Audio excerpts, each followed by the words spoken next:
Vous imaginez pratiquement un demi-million pour tuer un rhinocéros. Fossé, c'était une radicale. C'était une dame qui kidnappait les enfants des braconniers. C'est une dame qui mettait le feu au village des braconniers. Il se trouve qu'on a remarqué plusieurs centaines de rapports homosexuels, notamment chez les gorilles, mais aussi chez les lions. Il y a une trend qui est un gorille versus 100 hommes qui gagnent. Est-ce que tu as un avis là-dessus ? Mathieu Courdès a fait des images incroyables, comme celle-ci ou encore celle-ci. Mais derrière ces images se cachent des histoires bouleversantes. Alors, est-ce que TikTok a banalisé la souffrance animale ? Pourquoi le trafic d'animaux est devenu l'un des marchés les plus lucratifs au monde ? Est-ce que le fait de liker des vidéos et des photos sur Insta d'animaux trop mignons, ça nous rend coupables de maltraitance animale ? Entre charge de gorille, corruption gouvernementale ou braconnage de masse, Mathieu Courdès nous raconte les coulisses du monde animal. Mais juste avant de commencer la vidéo, je voulais vous remercier parce que vous êtes de plus en plus nombreux à nous suivre. Là, on va arriver sur les 400 000 et ça fait trop plaisir. Et pour ceux qui continuent de nous regarder sans être abonnés, pensez bien à vous abonner. C'est juste en bas là de la vidéo. Ça prend 2 secondes et ça vous permet d'être notifié lorsqu'une prochaine vidéo sortira. Et c'est super important pour nous. Bonne vidéo. Je préfère les animaux aux humains. Faux. En Europe, il n'y a pas d'espèces en danger. Faux. Bonjour, je m'appelle Mathieu Courdès, je suis photographe et réalisateur de documentaires animaliers et je sors mon 2e livre, Orange and Wild, plus de 10 ans de travail sur les déserts et les savanes. Le braconnage, c'est juste une histoire d'argent. Faux. Derrière le braconnage, il y a évidemment une recherche d'argent, mais il y a aussi beaucoup de corruption politique. Par exemple, il y a quelques années en Namibie, il y a des permis donc donnés par le gouvernement pour tuer des rhinocéros noirs et on sait que c'est une espèce en danger critique d'extinction. Et en fait, après enquête, on s'est rendu compte que ces permis avaient été donnés à des Chinois et on soupçonne que à travers des accords entre le gouvernement et des constructeurs, par exemple de bâtiments chinois, il y a des accords qui se sont faits pour avoir peut-être des bâtiments un peu moins chers, mais en échange des permis pour tuer ces animaux. Donc finalement, effectivement, ça revient à de l'argent, mais derrière le braconnage, il y a aussi du pouvoir politique. Et dans certaines régions d'Afrique, ça sert à financer des groupes armés comme Boko Haram, par exemple. Photographier un animal peut le tuer. Non, quand c'est bien fait, quand le photographe animalier a une éthique, non. Les éléphants peuvent pleurer. Oui, certains groupes, certains troupeaux d'éléphants retournent sur des endroits où leurs congénères sont morts et effectivement ont une sorte de rite où ils vont soulever les os, ils vont pousser des gémissements et c'est un animal qui a un rapport en tout cas au deuil. Après, effectivement, on voit souvent des larmes couler le long des yeux des éléphants, mais ça peut être aussi un mécanisme morphologique pour nettoyer l'œil parce que c'est quand même dans des régions où il y a beaucoup de sable, beaucoup de poussière. La larme des éléphants n'est pas forcément liée à de la tristesse. La nature tue pour survivre. Oui, vrai, bien sûr. Il y a plus de photos d'ours sur Instagram que d'ours dans la nature. Ah oui. Une belle photo ne sauvera jamais une espèce. Je peux nuancer là-dessus. Un beau reportage ou une belle série de photos sur un sujet peut mettre un coup de projecteur sur un enjeu ou une problématique environnementale et sauver l'espèce de la disparition. En 1970, il y a la une du National Geographic qui met en scène Dian Fossey, qui est pour nous, enfin à la fois réalisateur, protecteur de la nature, ceux qui aiment les animaux. Dian Fossey, c'est l'impératrice ultime, quoi. C'est celle qui a voué sa vie à la protection des gorilles. Et du coup, Nat Geo fait une en 1970 et en fait, l'histoire de cette femme fait le tour du monde et met un coup de projecteur sur le sort des gorilles des montagnes. À l'époque, les gorilles des montagnes sont voués à disparaître. Il y en a plus que 200, 300 et grâce à ce coup de projecteur, il y a une sensibilisation à la fois des gouvernements sur place, mais aussi des organisations internationales. Et petit à petit, à travers des stratégies de conservation, on a réussi à sauver l'espèce de la disparition. Donc une photo, non, mais en tout cas, quand c'est bien fait, une stratégie médiatique pour parler d'une problématique environnementale peut sauver un biome, une biodiversité, un écosystème. Oui. L'humanité est une espèce invasive. Oui, bien sûr. Tout le monde peut faire mon métier. Oui, bien sûr. Il faut être patient, aimer la nature, aimer les animaux, et il n'y a pas de problème. La nature, c'est comme dans les Disney. Non, faux. Malheureusement. C'est quoi la réalité et l'histoire derrière cette photo-là ? Alors ça c'est effectivement les bébés gorilles des montagnes qu'on trouve du coup en Afrique de l'Est. Donc c'est une espèce de gorille qu'on trouve seulement en Ouganda, au Rwanda et en RDC. Donc cette espèce était vouée à disparaître dans les années 60-70. Et c'est vrai que dans la photographie animalière, en tout cas le photographe animalier a certains grâles. Il y a la panthère des neiges qui a été bien connue grâce à Vincent Munier. Il m'avait invité à l'accompagner au Tibet à la poursuite d'un être que je croyais disparu, la panthère des neiges.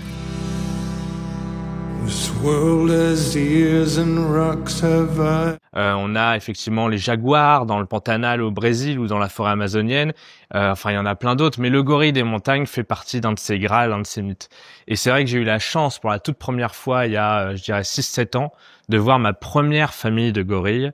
Et ça a été exceptionnel. C'est des animaux qui sont tellement photogéniques. Et c'est ça, ils sont tellement le symbole qu'il y a des bonnes nouvelles environnementales, que il est possible de sauver certaines espèces de la disparition, que les photographier, ça veut dire quelque chose. Et pareil, mettre une photo d'un gorille des montagnes en noir et blanc, c'est aussi parler d'une époque où ils pouvaient disparaître et puis ils ont été sauvés, quoi. Donc ça fait partie de ces grâles, et les bébés sont évidemment les animaux peut-être les plus photogéniques avec les dos argentés. Les gorilles ont été repérés et ils sont dans le creux de la vallée, tout là-bas. On va devoir descendre tout ça et surtout après on va devoir le remonter. C'est une famille d'une quinzaine d'individus. Il paraît que le silverback, le dos argenté, est très facile d'accès. Quand on se retrouve face à cette famille, comme j'y vais très régulièrement, pratiquement chaque année je retourne voir mes gorilles des montagnes, pour certaines familles je vois les bébés qui grandissent, et ça c'est très émouvant. Eux ils s'en fichent de moi, ils me reconnaissent absolument pas, mais moi grâce à l'empreinte nasale, qui est en fait leur empreinte digitale, on identifie les différents individus d'une famille en regardant la forme du nez. Moi j'arrive à identifier ce tout bébé il y a 7 ans qui est devenu ce qu'on appelle un dos noir, du coup un adolescent déjà très costaud. T'as répondu avant que je te pose la question. Je voulais te demander si justement eux te reconnaissaient ou pas du tout. Non, malheureusement, j'aimerais bien dire oui, j'aimerais bien dire qu'ils me font un grand check quand je les vois, mais pas du tout. Ils vivent leur vie, ils s'en fichent, hein, vraiment. Les gorilles des montagnes, quand on les approche, pendant vraiment 10 secondes, ils nous regardent, et puis après ils reprennent leur vie, ils mangent. En fait, ils ont compris que la silhouette humaine n'était pas une menace. Et donc ça permet vraiment d'être avec eux. Et pour la petite anecdote, c'est des guides qui m'ont raconté ça, des rangers. Pendant le Covid, il y avait plus du coup de personnes qui venaient les voir. Et les rangers ont remarqué que les petits s'ennuyaient, n'avaient plus cette gaieté, ne jouaient plus entre eux, restaient plutôt dans leur coin, étaient presque moins curieux que quand des scientifiques ou des visiteurs venaient les observer. Et donc maintenant, il y a pour certaines familles, en tout cas de gorilles des montagnes, il y a vraiment un lien entre la silhouette bipède humaine et ces énormes boules de poils des colosses au regard de velours. J'aime bien les appeler comme ça. Il y a une trend qui est un gorille versus 100 hommes qui gagne. Est-ce que tu as un avis là-dessus ? C'est le débat qui enflamme les réseaux en ce moment. 100 humains contre un gorille, qui gagne la bagarre ? Eh bien, on va vous le dire. Tout a commencé sur X fin avril quand un utilisateur américain s'est posé la question. Depuis, les camps s'affrontent. 100 hommes pourraient-ils vraiment triompher face à ça ? Ça va être une réponse très relou, hein. Mais ça part d'un principe que j'aime pas, à savoir la confrontation entre l'animal, en plus menacé, et l'être humain. Donc je ne comprends pas pourquoi il y a cette traîne. Je suis pratiquement sûr que c'est des garçons qui ont inventé cette traîne. Il y a un truc de virilisme, masculinisme. Mais non, j'ai pas envie de répondre, je sais pas, et vraiment ça m'intéresse pas. Ce que je peux dire, c'est que le gorille a 10 fois la force d'un homme, et pour avoir vu certaines scènes avec les gorilles, je pense même que c'est beaucoup plus. La facilité avec laquelle ils cassent un tronc, la force quand ils se déplacent, voire simplement les fougères bouger, les orties se briser sous leurs pattes, c'est quelque chose d'exceptionnel, et c'est des animaux d'une puissance inouïe. Voilà, c'est ce que je peux dire pour répondre à cette question. Tu disais que là, c'était les hommes qui avaient sûrement créé cette traîne plutôt que des femmes, parce que rapport viril, masculiniste, etc. Est-ce que les animaux ont un rapport à ces choses-là que nous, on se pose en tant qu'être humain de masculinité, virilité, etc. Est-ce que les animaux ont ce type de rapport-là? Bien sûr, il y a des rapports dominants-dominés chez les animaux. Par exemple, il se trouve qu'on a remarqué plusieurs centaines de cas de rapports homosexuels entre des individus, et notamment chez les gorilles, mais aussi chez les lions. Du coup, se pose la question, comme il n'y a pas une volonté de reproduction, se pose la question du plaisir à travers l'acte de le coït chez les animaux mâles. À mon avis, mais je suis pas scientifique, je suis pas biologiste, mais j'ai vu des milliers de lions et j'ai l'impression de les comprendre et de les connaître. C'est juste une impression. À mon avis, quand effectivement il y a un rapport entre deux mâles, surtout que chez les lions, c'est des rapports qui sont, enfin lion-lionne et même lion-lion, c'est des rapports qui sont souvent agressifs et brutaux. Moi, je crois que c'est un jeu de domination. C'est-à-dire que l'un des mâles dit à l'autre, je te domine, je suis supérieur à toi et du coup, tu dois m'écouter quand je vais dans une direction pour chasser. C'est à toi de me suivre, c'est à toi d'écouter d'écouter entre guillemets la stratégie. Je veux pas tomber dans l'écueil de l'anthropomorphisme, mais en tout cas, chez les mâles qui vivent entre eux, pareil, ça s'est déjà vu chez des gorilles, il peut y avoir des rapports de dominant-dominé pour savoir qui lead, qui dirige le groupe. Donc oui, forcément, chez tous les animaux, c'est très vertical les rapports entre les animaux. Donc oui, ça existe. Tu as une anecdote aussi avec un gorille d'une semi-confrontation. Oui. Comment ça s'est passé? Est-ce que tu t'es senti en danger à ce moment-là? Et comment tu réagis dans cette situation-là? Je vous arrête un instant. Si vous êtes à ce moment-là de la vidéo, c'est qu'elle vous plaît. Ça fait trop plaisir. Pensez bien à vous abonner. C'est super important pour être notifié lorsqu'une vidéo comme celle-ci sortira. Je vous laisse. Effectivement, c'était quelques mois après que le Rwanda ait autorisé à revisiter les gorilles suite au Covid.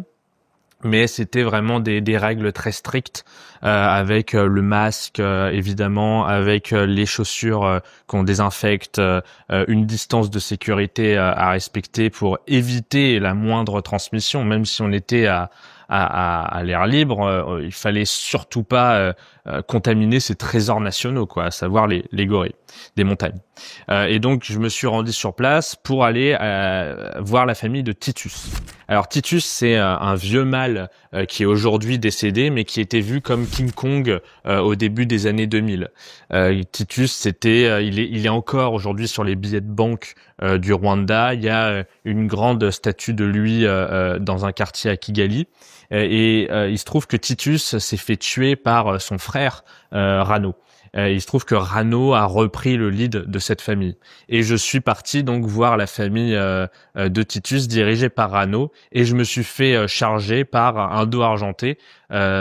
Certains rangers m'ont dit que c'était Rano, et effectivement Rano avait cette agressivité, ce côté beaucoup moins diplomatique que son père. Son père était connu pour avoir une diplomatie très douce avec les autres membres de la famille, et Rano, qui à mon avis n'avait pas vu de silhouette humaine depuis plusieurs jours, a décidé de me charger. Effectivement, sur les images, ça paraît, on peut voir la vidéo sur mes réseaux sociaux, c'est une charge qui a l'air violente comme ça, mais c'était plus une charge d'intimidation pour me faire comprendre, tu es sur mon territoire, je te préviens juste. Et donc, le truc, c'est que la forêt du parc des volcans est tellement dense que quand Rano m'a chargé, je pouvais plus reculer. Et je me suis donc étalé, avachi dans les fougères, et donc Rano est passé juste au-dessus de ma tête comme ça. J'ai vu sa main s'approcher, et le guide qui était à côté de moi a poussé le fameux cri pour rassurer les gorilles, à savoir. Et ça permet de dire aux gorilles, on veut pas te faire de mal, on est chez toi, pas de problème. Rano a répondu par le même cri, et ensuite on a pu observer sa famille. À partir du moment où il a poussé ce cri, il y a tous ces bébés qui sont sortis pour dire ok, papa a dit qu'on pouvait sortir, et là j'ai pu faire vraiment des super photos. C'est quoi toi la pire scène que t'as vue? Bon, il y a deux scènes qui me viennent à l'esprit. Dans le bassin du Congo, on a encore beaucoup de braconnage de subsistance, le braconnage de viande, c'est-à-dire des populations qui malheureusement n'ont pas les moyens d'acheter de la nourriture, ou alors sont isolées des grandes villes, et du coup chassent ou pêchent. Et malheureusement, parfois dans leurs pièges, on a des espèces menacées, des espèces qu'il faut protéger. C'est évidemment un travail de sensibilisation immense de dire à ces gens qui sont là depuis des millénaires, de dire à ces gens qui vivent dans peut-être l'une des plus belles forêts tropicales de la planète, bon bah maintenant faut arrêter de chasser, faut arrêter de tuer ces animaux. Bah non, ça se passe pas comme ça, parce que eux en fait ils ne connaissent que ça. Ils vivent de la pêche, ils vivent de la chasse, donc il faut trouver des solutions durables. Et c'est vrai que quand on est sur la route et qu'on passe devant un braconnier qui vend vraiment à côté de la route des pangolins ou des céphalophes qui sont des petites antilopes ou alors même des petits singes. Moi qui adore les animaux, ça fait mal au cœur. Mais il faut essayer de passer au-delà et essayer de comprendre pourquoi ces gens sont obligés de chasser pour se nourrir. Est-ce qu'il n'y a pas une forme d'agriculture durable à trouver pour à la fois faire en sorte qu'ils gardent leur tradition et puis protéger les biomes dans lesquels ils vivent. La deuxième scène, pendant très longtemps, j'ai voulu voir une chasse d'un prédateur sur une proie. C'est vrai que c'est quelque chose qui symbolise tellement la puissance de la nature que ça m'intéressait vraiment de le photographier au moins une fois. Mais c'est quelque chose de très difficile à voir. On nous l'a tellement donné dans les documentaires animaliers qu'on a l'impression qu'à chaque fois qu'on fait un safari, on peut voir une chasse. En fait, non, parce que pour plein de raisons, t'as beaucoup de prédateurs qui chassent plutôt la nuit, et la nuit, on fait pas de safari. Déjà, il faut que les prédateurs aient faim. Un prédateur ne chasse pas tous les jours. Donc bref, il faut qu'il y ait plein d'étoiles qui s'alignent pour pouvoir observer cette scène. Et puis j'ai pu voir j'ai vu quelques chasses mais très loin et puis qui duraient pas très longtemps, et j'ai pu voir vraiment ma première chasse vraiment là on pouvait pas faire plus proche, d'une grande famille de lions dans le Masai Mara qui tuait un buffle. Et j'ai vu qu'il allait se passer ce truc-là.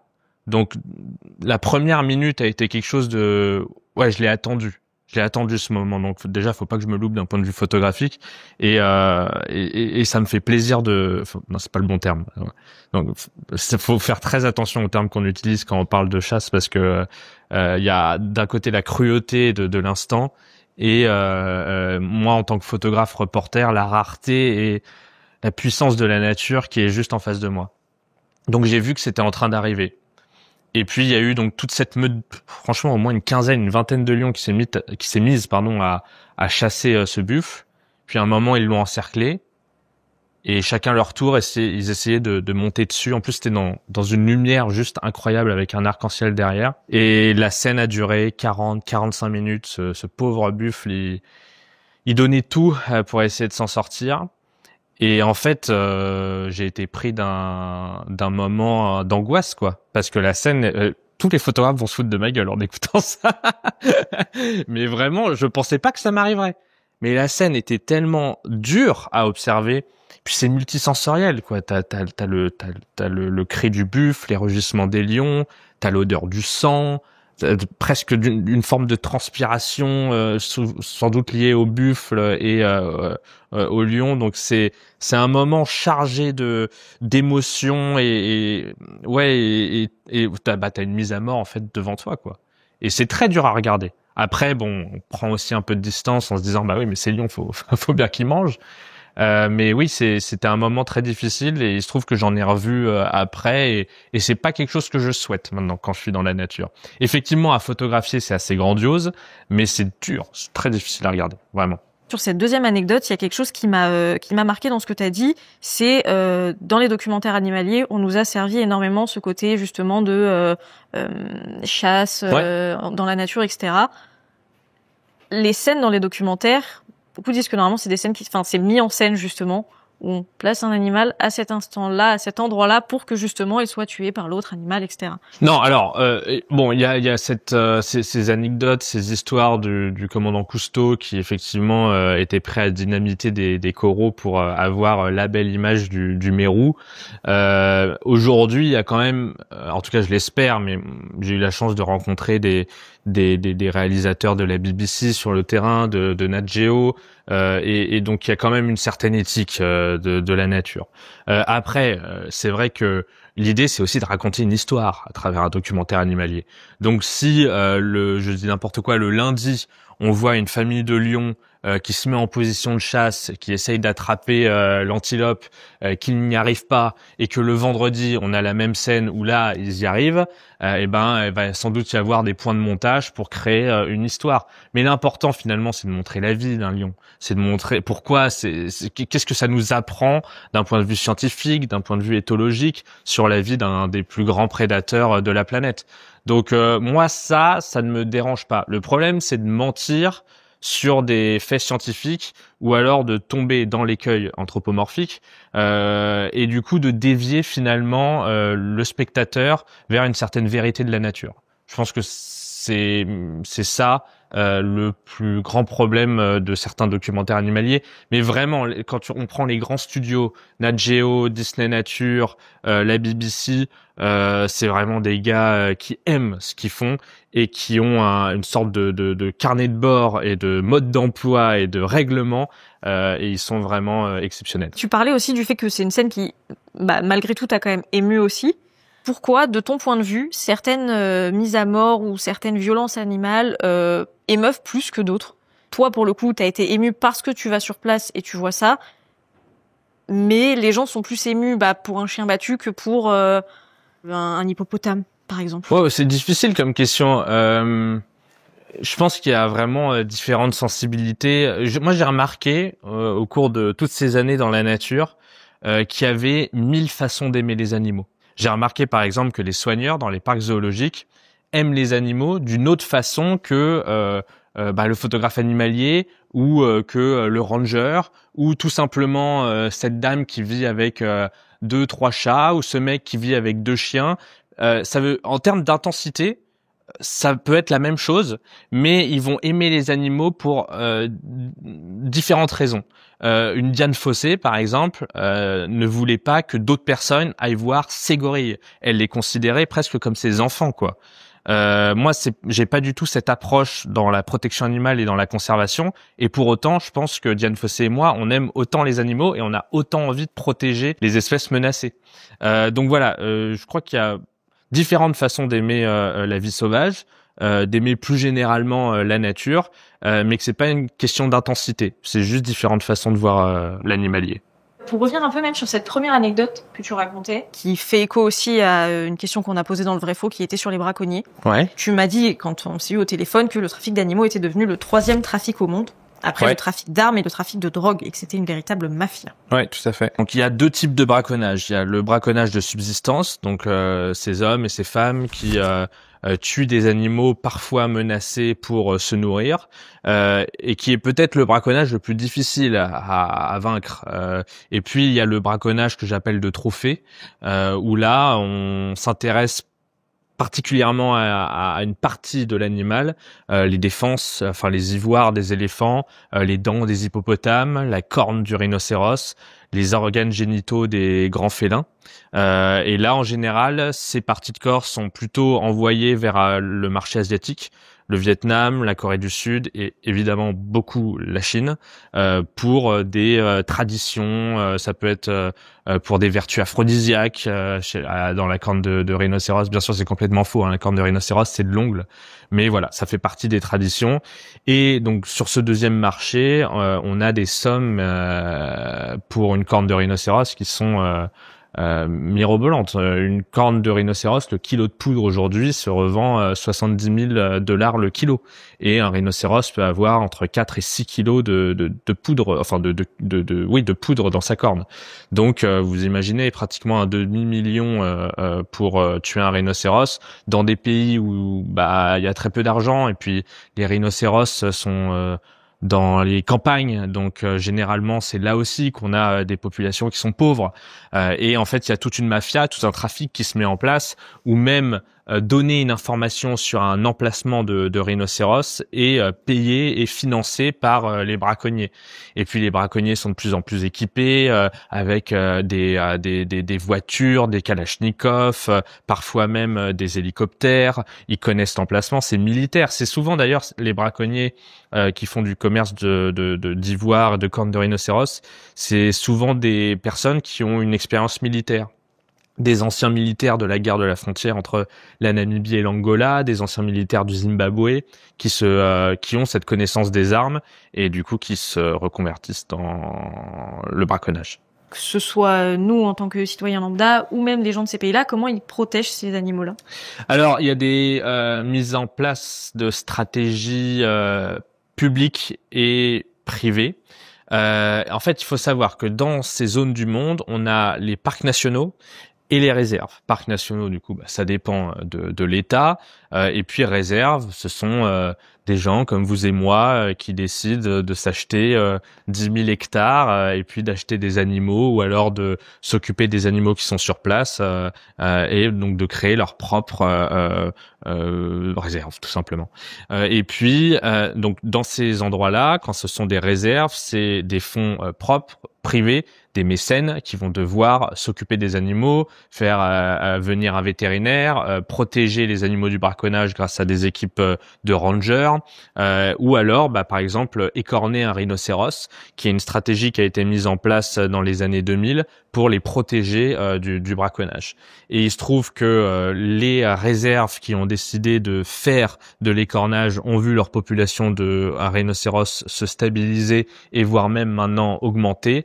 À l'inverse, les pays qui n'ont pas voulu écorner, comme le Zimbabwe ou le Botswana, n'ont pratiquement plus de rhinocéros. Donc moi, à titre personnel, voir un rhinocéros sans cornes, ça me serre le cœur, mais pour l'instant, c'est la seule solution qu'on ait trouvée pour les protéger de la disparition. Et il y a eu vraiment cette mode, je crois que le pire du pire, ça a été dans les années 2010-2015, où on pensait vraiment que les rhinocéros blancs et les rhinocéros noirs allaient disparaître. Et grâce à une grosse stratégie d'écornage, on a eu les populations qui se sont stabilisées, qui ont de nouveau baissé pendant le Covid parce qu'il y avait plus de touristes, du coup il y avait plus d'argent, il y avait plus de rangers, il y avait plus de scientifiques, il y avait plus de vétérinaires et les braconniers s'en sont donnés à cœur joie. Et à la fin du Covid, de nouveau les populations se sont stabilisées et dans certaines régions du monde augmentent un peu. Est-ce qu'un rhinocéros qui se fait écorner par un braconnier peut survivre ou pas? Parce que au téléphone, tu me disais que par exemple, c'était mal fait, quoi. C'est pas des gens qui sont pas vétérinaires, ils savent pas faire. L'écornage, en fait, c'est une opération qui coûte entre 1 000 et 2 000 euros. Et, il faut d'abord un petit Cessna, donc un petit avion qui repère où est l'animal, qui donne les informations au vétérinaire, qui monte dans un hélicoptère, qui flèche le rhinocéros, mais le vétérinaire, c'est exactement la dose d'anesthésiant à mettre pour ne pas que l'animal fasse un arrêt cardiaque, flèche l'animal. Là, on a toute une équipe qui écorne le rhinocéros. J'ai eu la chance de vivre ça, d'ailleurs. C'est vraiment une opération militaire, quoi. C'est assez impressionnant. Là, ça dure pas plus de 30 minutes. On l'écorne, on le rafraîchit, on lui couvre les yeux pour pas que les rayons lui brûlent la rétine. Donc tout est très bien organisé et ça coûte entre 1 000 et 2 000 euros. Les braconniers, ils s'emmerdent pas de ça. Ils ont une Kalachnikov et ils tuent vraiment tout ce qu'ils trouvent. Parfois, ils tuent même. Ils ont la corne de rhinocéros. S'ils tombent devant des phacochères qui ont un peu d'ivoire au niveau de leur corne, au niveau de leur défense, ils les tuent. Ils font la même chose avec les impalas. Ils récupèrent les peaux. Donc vraiment, eux, leur but, c'est de vider leur chargeur à la fin d'une mission, quoi. Qu'est-ce qu'ils en font après de la corne? Pas des braconniers, ceux qui vont les écorner justement exprès. En Afrique du Sud, à chaque fois qu'on fait un écornage, il y a un représentant de l'État qui vient et qui récupère les cornes et qui les met dans une grande banque à Pretoria. L'idée derrière, on sait pas, le gouvernement sud-africain n'a pas vraiment communiqué là-dessus, mais l'idée derrière, c'est sans doute sur du moyen terme de légaliser la vente, un peu sur le même principe que le cannabis, pour éradiquer le braconnage et peut-être faire une sorte de commercialisation. Je sais pas, j'ai pas trop d'avis dessus. Est-ce que tu penses qu'on peut encore être photographe animalier sans être militant et ou engagé? Alors, je me méfie un peu du terme militant, mais en tout cas, engagé, oui. Le rôle du photographe animalier n'est pas que de montrer le beau. En fait, c'est tout mon travail, c'est d'expliquer qu'il y a protéger les animaux, c'est pas qu'une lubie esthétique. Que derrière, indirectement, quand on protège les lions en Namibie, quand on protège les tigres en Inde, on aide en fait les populations qui vivent en périphérie de ces parcs. plein de façons différentes, soit par du tourisme responsable, soit par de l'agriculture durable. Par exemple, en périphérie du parc des volcans au Rwanda, on a des écoles, des cliniques, des hôpitaux, des dispensaires qui se sont construits grâce à l'argent des entrées de parc. Et aujourd'hui, les populations de gorilles des montagnes ne sont plus considérées comme en danger critique d'extinction. Le photographe animalier aujourd'hui a un rôle de sensibilisation. Et moi, ma philosophie, c'est que via l'émerveillement, via des belles images, via de beaux récits, on arrive à sensibiliser les gens. Tu me fais la transition parfaite entre deux photos que je voulais te montrer. Ok. Donc, une qui est de toi. Ok. Et une autre qui est de Nature is Metal. Je sais pas si tu connais le compte. Ah oui, je connais le compte. Ouais. Donc, qui montre l'inverse du beau, justement. Et je voulais savoir si aujourd'hui, toi, ton approche, en tout cas, pour sensibiliser, c'est justement de passer par l'émerveillement. Mais aujourd'hui, une grosse partie de ce que font les gens pour essayer, en tout cas, de sensibiliser, c'est très souvent de susciter les peurs, voire de choquer. Qu'est-ce que t'en penses? Il y a Ansel Adams, qui est un grand photographe nature, qui dit qu'une photo réussie, c'est une photo qui provoque une émotion. Dans l'émotion, tu peux avoir l'émerveillement, mais tu peux aussi avoir la peur, le dégoût, la joie. Et à partir du moment où on provoque une émotion chez celui qui regarde la photo, finalement, c'est ça, c'est une photo réussie. Steve Bloom, lui, qui est mon maître en photographie animalière, lui dit qu'une belle photo doit raconter une histoire. Donc ça peut être une histoire triste, ça peut être une histoire joyeuse. Et finalement, quand je parle d'émerveillement, c'est peut-être pas le bon terme. C'est plus sensibiliser, provoquer une émotion. Donc pour répondre à ta question, une photo qui serait même un peu difficile à regarder, bah finalement nous donne une émotion et nous en dit peut-être un peu plus sur la nature.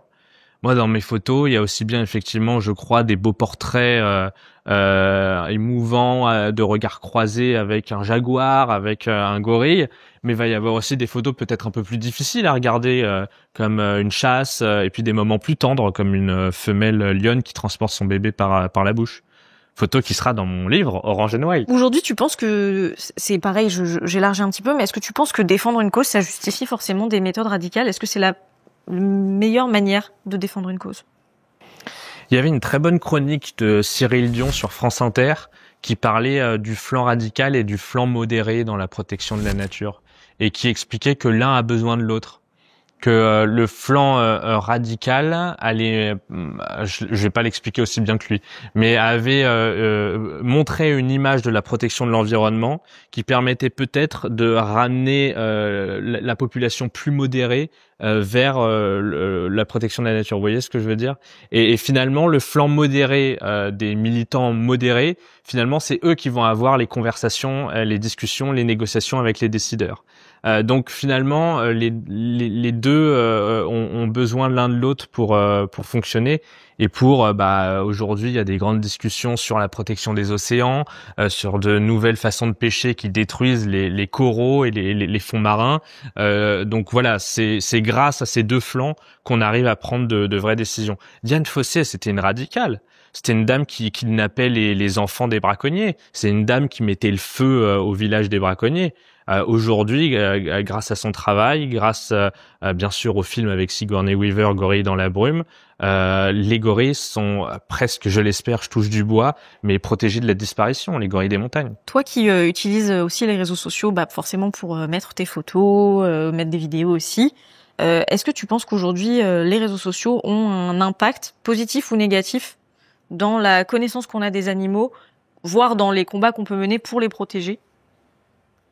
Bon, moi, je suis plutôt quelqu'un d'optimiste et de positif, donc je vois ça comme quelque chose de très intéressant pour comprendre les animaux. Pourquoi?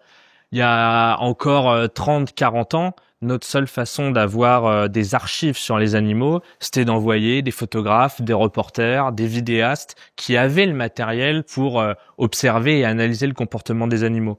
Aujourd'hui, quelqu'un qui se balade dans la forêt, qui a son iPhone et qui croise un lynx, un blaireau, un chevreuil, va le filmer et toutes les attitudes, tout le comportement qu'on va voir de ces animaux vont nous donner des informations sur ces animaux. Et donc, moi, je crois que le fait qu'aujourd'hui tout le monde ait sa caméra dans sa poche, ça nous permet d'avoir plus de connaissances éthologiques, biologiques, et du coup d'avoir une meilleure protection de cet animal. De meilleures connaissances d'une espèce amènent inéluctablement à une meilleure protection de cette espèce.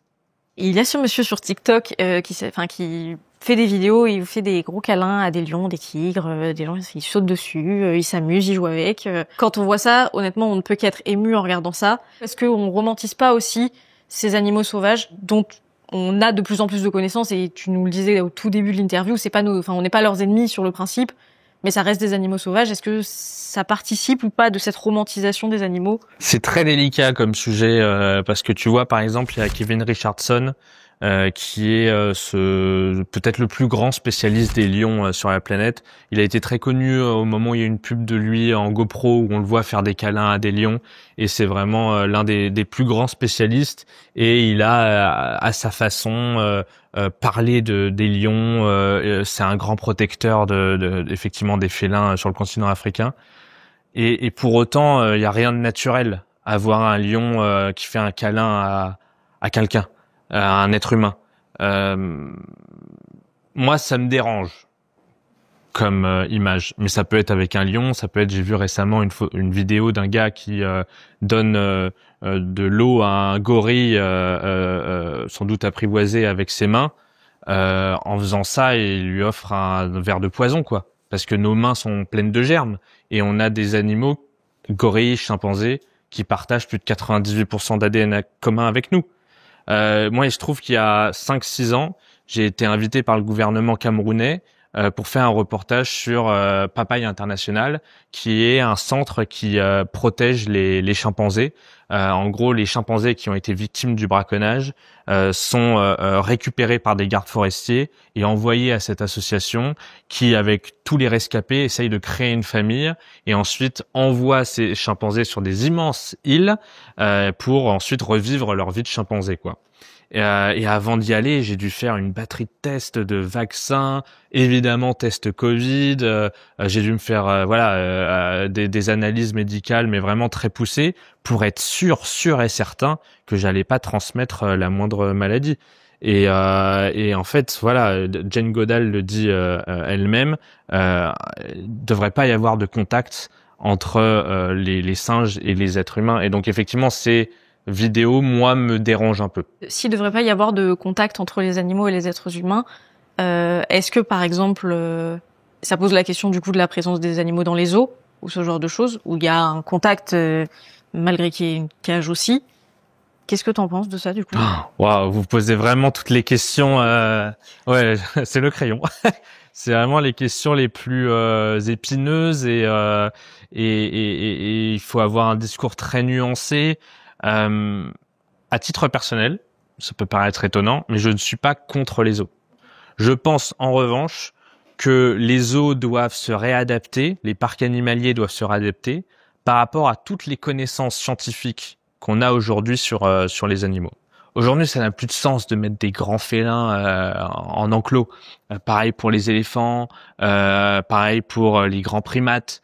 En revanche, moi je crois que l'animal exotique, le papillon, le caméléon, des petits lézards, ont un rôle à jouer dans la sensibilisation et donc l'émerveillement. Mais pour ça, il faut repenser les zoos, et pour autant, on peut pas réintroduire des animaux dans les zoos à l'état sauvage. Une lionne à qui on a donné un morceau de viande tous les jours, si tu la mets dans le Serengeti, déjà elle va pas mourir de faim, elle va mourir tuée par les autres familles de lions. Donc c'est très difficile. Qu'est-ce qu'on en fait de ces animaux? Et puis l'autre sujet aussi, c'est que j'ai eu la chance il y a pas si longtemps d'ailleurs, de rencontrer des soigneurs, donc des gens qui vouent leur vie aux animaux. Et moi, c'est trop dur pour moi de les considérer comme des geôliers, ces gens-là. Si vous voyez l'énergie qu'ils mettent, le travail, il est dur. Et tous les jours, ils se lèvent pour être avec ces animaux et essayer de leur apporter un peu de bien-être, quoi. Donc c'est un sujet très délicat. Moi, je suis très nuancé. Je pense qu'aujourd'hui, il y a des zoos qui doivent fermer. Et d'ailleurs, on voit d'ailleurs ces zoos qui ferment petit à petit. Et puis repenser l'observation animale. Voilà. Tout le monde n'a pas la chance d'aller aux quatre coins du monde pour voir ces animaux. Et je pense qu'il faut trouver une façon d'offrir cette émotion avec, comme je le dis, des petits animaux pour ces gens-là. Si tu devais donner un conseil aujourd'hui à quelqu'un qui voyage, par exemple, et qui veut voir les animaux ou que sais-je, c'est quoi les conseils que tu aimerais donner à ces gens-là? C'est de faire une sorte de petite investigation personnelle pour savoir si on est bien sûr d'aller dans un parc national qui respecte les animaux. En Afrique de l'Est, il y a certains parcs où on va avoir 50, 60 voitures à des périodes de l'année et autour d'un lion. Et moi, je n'aime pas voir ça. Pour le coup, j'y suis allé dans ces parcs il y a plusieurs années et j'essaye, quand je retourne dans ces parcs, d'aller dans des concessions privées pour éviter de trop déranger les animaux. Mais sinon, en Afrique australe, on est en Namibie ou au Botswana, en Zambie, on est encore sur des régions épargnées par le tourisme de masse. Et là, effectivement, on sait via une politique comme les taxes de Lévy que quand on paye, je sais pas, une nuit 100 €, on va avoir entre 10 et 15% qui part dans la conservation.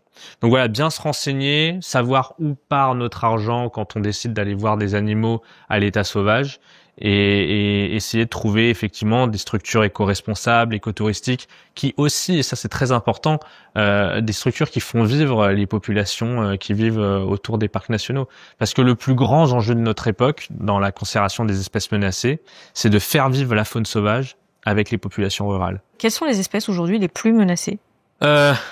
Alors, en fait, quand on pose cette question, est-ce que on regarde la dynamique? Par exemple, les gorilles des plaines, il y en a plusieurs dizaines de milliers, mais par contre, leur dynamique de population est catastrophique. Ou est-ce qu'on regarde le nombre? Par exemple, les rhinocéros de Sumatra, on en a moins de 100 aujourd'hui à l'état sauvage. Les tigres de Sumatra, je crois qu'il y a eu un recensement qui disait entre 200 et 250 individus. Et le problème, c'est que dès qu'on a une population très très réduite, on a de la consanguinité. Du coup, c'est ce qui se passe en ce moment avec les guépards. Il y a plus que 7500 guépards à l'état sauvage. Mais le problème des guépards, c'est que ils se reproduisent entre frères et sœurs, entre mère et fils. Et en fait, les animaux consanguins vivent moins longtemps, ont des gènes moins forts, développent des maladies plus facilement. Dès qu'on a un nombre trop réduit d'individus, malheureusement, on assiste impuissant à la disparition de ces animaux. Donc voilà, il y a effectivement des dynamiques de population qui sont très inquiétantes dans le bassin du Congo, où on a par exemple ce braconnage de viande, de subsistance, avec les populations de mandrilles, de chimpanzés, d'éléphants de forêt, de gorilles des plaines, et puis on a des populations comme les gorilles des montagnes, où on en a un peu plus de 1100, mais par contre on a les populations qui augmentent.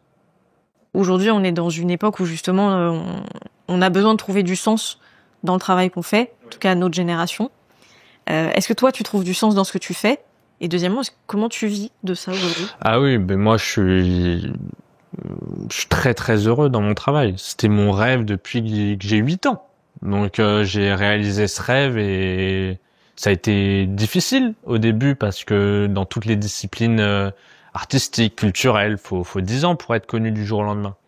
Quand je dis connu, l'idée c'est pas d'être reconnu, enfin en tout cas reconnu par mon milieu, mais c'est juste que le fait d'être suivi, d'avoir des gens qui connaissent ton travail, quand tu sors un livre, quand tu vends des photos, ça permet d'avoir des gens qui voient ta vitrine, quoi. Le terme est pas très beau, mais c'est vrai, c'est ça. Et moi, c'était mon rêve d'en vivre et ça a pris du temps. Et aujourd'hui, j'ai ce luxe de pouvoir choisir mes sujets, choisir mes reportages. Et ça, c'est extraordinaire. Donc oui, il y a un sens et j'ai l'impression de mettre du sens dans mon métier. Après, comment je vis, j'y ai un peu répondu. Il y a les réseaux sociaux, il y a la vente de livres, la vente de photos. Parfois, j'écris aussi pour la télévision. J'ai des sponsors. Voilà, il y a vraiment différentes façons de financer mes expéditions et mes reportages. Voilà. Là récemment, j'ai écrit pour Science et Vie. Là, dans moins d'une semaine, je pars en Afrique australe et en Zambie, en Afrique du Sud, pour le magazine Terre Sauvage. Voilà, c'est très varié et c'est ça qui est super cool d'ailleurs. Merci à vous qui êtes encore là dans la vidéo, d'avoir regardé l'intégralité de la vidéo. Si vous voulez voir 2 entretiens comme celui-ci, vous pouvez aller sur notre chaîne et regarder toutes les interviews qu'on a faites. Et pour être notifié lorsqu'une prochaine interview sortira, pensez bien à vous abonner et activer la petite cloche. On se retrouve dès la semaine prochaine. D'ici là, portez-vous bien. Salut. C'est fou quand même de se dire que juste un petit boîtier comme ça, il y a des millions de personnes potentiellement qui vont voir ma tête. En vrai, c'est fou, non? Tu vas passer ça dans des câbles, il va y avoir des câbles sous-marins dans les serveurs aux États-Unis, ça va être diffusé sur YouTube et ça va revenir en France et les gens, ouais, c'est fou.